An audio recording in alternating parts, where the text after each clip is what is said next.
या साहित्याच्या पालखीचे भुई म्हणजे डॉक्टर मिलिंद भोई. भोई प्रतिष्ठानचे अध्यक्ष डॉक्टर मिलिंद भोई यांनी आपलं मनोगत व्यक्त करावं.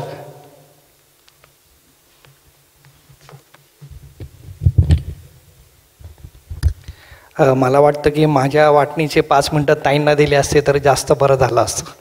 खूप जोशपूर्ण त्या बोलल्या. त्याने एक फार चांगलं वाक्य सांगितलं की बाबासाहेबांचं फोटो लावण्यापेक्षा त्यांचा फोटो, त्यांचे विचार हे डोक्यात ठेवणं गरजेचं आहे.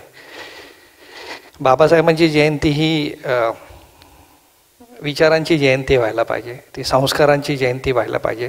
जी शिकवण त्यांनी दिली, शिका, संघटित वाणी, संघर्ष करा, जो विचार त्यांनी दिला तो विचार आज पुढच्या पिढीपर्यंत, विशेषतः तरुण पिढीपर्यंत जास्त पोहोचवण्याची गरज आहे असं मला प्रामाणिकपणे वाटतं.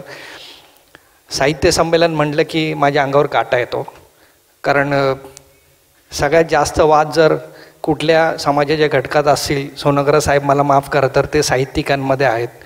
माझं साहित्यिकांशी फारसा संबंध नाही आहे, रादर मी येऊ दिलं नाही, कारण साहित्य बुद्धिवंतांचं काम येणे, आपला आणि बुद्धीचा 36 आकडा आहे.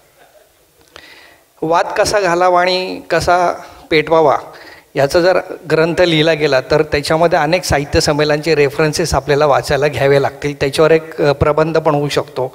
त्यामुळं जेव्हा सर्वगोड साहेब मला म्हणाले की साहित्य संमेलन आहे आणि तुम्हाला यायचं, मी म्हटलं रे बाबा मला बोलू नका, कारण वाद आणि भांडणं याच्यापासून मी लांब राहतो. पण जगातलं एकमेव साहित्य संमेलन असं आहे, जय भीम साहित्य संमेलन, की कुठलाही वाद याच्यामध्ये कधीच होणार नाही, कारण याच्या मागे भीमाचा विचार आहे. त्याला खर्च किती होतो साहित्य संमेलनाला, तिथं प्रकाशकांच्या पुस्तकांची विक्री होती का नाही, त्याला प्रतिसाद मिळतो की नाही, त्याला खाद्यपदार्थ काय आहेत, याचीच चर्चा वर्तमानपत्रामध्ये आम्ही साहित्यिक नाही आहोत त्यामुळे आम्हाला वाचायला मिळते.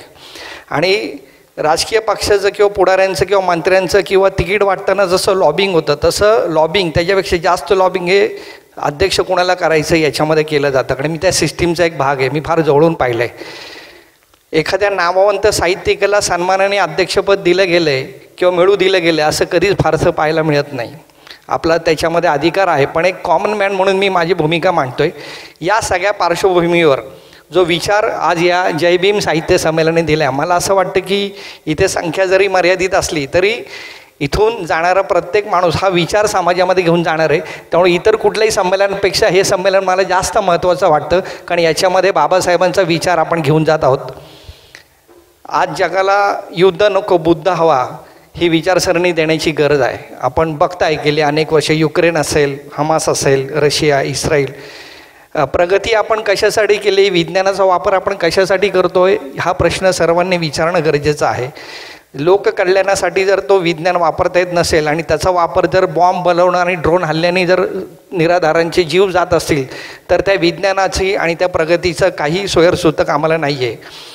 ज्ञान विज्ञान कशासाठी वापरावं हा विचार आदरणीय बाबासाहेबांनी दिला आणि तो कुठेतरी हरवल्यासारखा आज आम्हाला वाटतोय.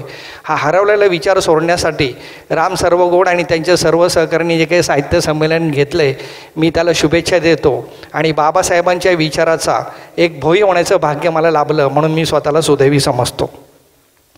मला असं वाटतं की बाबासाहेबांचे विचार, त्यांची भाषणं, त्यांनी केलेला अभ्यास, राज्यघटना लिहिताना त्यांनी केलेले सखोल चर्चा, मुद्दे, त्यावेळी झालेले डिस्कशन्स हे अनेक खंडातून प्रसिद्ध झालेले आहेत, अनेक विद्यापीठांमध्ये ते उपलब्ध आहेत. मला वाटतं की आमची जी तरुण पिढी आहे किंवा शालेय पिढी आहे, शाळा शिकणारी जी मुलं आहेत, त्यांच्या इतिहासामध्ये बाबासाहेबांच्या या सगळ्या भाषणांचा, या सगळ्या सखोल चर्चेचा कुठेतरी अंतर्भाव होण्याची गरज आहे. म्हणजे पुढच्या पिढीला बाबासाहेब काय होते आणि त्यांनी आपल्यासाठी काय करून ठेवलं आहे याचा विचार दिला जाईल. काय झालं आहे की आम्ही इतिहास विसरून गेलो आहे. आम्ही फक्त पुस्तकापुरता आणि मार्कापुरता तो मर्यादित ठेवला आहे. आणि जो देश इतिहास विसरतो तो देश इतिहास घडवू शकत नाही आणि त्याचा भूगोल बिघडून जातो हे सांगण्याची गरज नाही आहे. त्यामुळे हा जो इतिहास आहे बाबासाहेबांचा असेल किंवा या सगळ्या प्रस्थापितांविरुद्ध लढणाऱ्या सर्व प्रबोधींचा इतिहास हा आमच्या शाळेतल्या मुलांसमोर, शालेय पिढीसमोर येण्याची गरज आहे. आणि तो विषय या संमेलनाच्या मंडळींनी हातात घ्यावा. त्याच्यामध्ये आम्ही सर्वजण तुमच्या मागे राहू, कारण पुढच्या पिढीला बाबासाहेबांनी काय केलं हे जर तुम्ही विचारलं तर ते फार सांगता येणार नाही आणि मग त्याच्यामध्ये तो दोष सगळा आपला असेल. त्यामुळं बाबासाहेबांनी कुठल्या परिस्थितीमध्ये शिक्षण घेतलं, त्यांनी किती गरिबीमध्ये कुठे राहून कसा अभ्यास केला हा विचार आज समाजाला देण्याची गरज आहे. तो विचार देण्याचं काम या संमेलनाने करावं.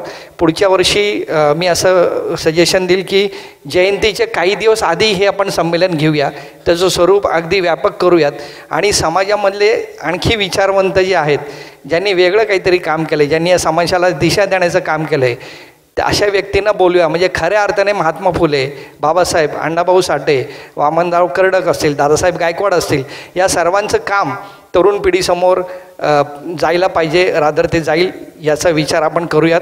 आपण मला एवढा मोठा सन्मान दिलात आणि आचार्य रतनलाल सोनग्रा सरांच्या पंक्तीमध्ये बसवलं, याचा मला खूप अभिमान वाटतो. मी आपल्याला धन्यवाद देतो. आणि जाता रामभाऊ आणि त्यांच्या सर्व सहकाऱ्यांना शुभेच्छा देताना बाबा बोरकरांच्या दोन ओळी आठवतात. मगाशी सोनग्रा सरांनी त्या चित्रकाराची गोष्ट सांगितली आणि त्याच्यामध्ये त्यांनी पहिलं चित्र काढलं होतं की राबलेल्या हातांचं, घट्टा पडलेल्या हातांचं. मला वाटतं की ही कृतज्ञता व्यक्त करण्याची सवय कुठेतरी मोडली आहे, कृतज्ञता जास्त पसरली आहे. याच्यावर बाबांनी लिहिलेल्या ओळी मला आठवल्या, त्या सांगतो आणि थांबतो. देखणे ते हात ज्यांना निर्मितीचे डोळे, मांगल्यांनी गंधलेले सुंदरांचे सोहळे. हात कुठले देखणे, खूप मेकअप केला आहे, मॅनिक्युअर केला आहे आणि कोमल हात आहेत, ते देखणे नसतात. तर ज्या हातातून काहीतरी घडवलं जातं, ज्यातून काहीतरी निर्मिती केली जाते, ते हात देखणे असतात. देखणे हात ज्यांना निर्मितीचे डोळे, मांगल्यांनी गंधलेले सुंदरांचे सोहळे. देखणे ते चेहरे जे प्रांजळाचे आरसे, देखणे जे चेहरे जे प्रांजळाचे आरसे, सावळे की गोमटे या मोल नाही फारसे. आणि पुढची ओळ रामभाऊ आणि वैशालीताई आणि सर्व सहकाऱ्यांसाठी. देखणे ती पाऊले जी ध्यासपंथे चालती, वाळवंटातून जाता स्वस्तिपद्म रेखती. धन्यवाद. धन्यवाद सर.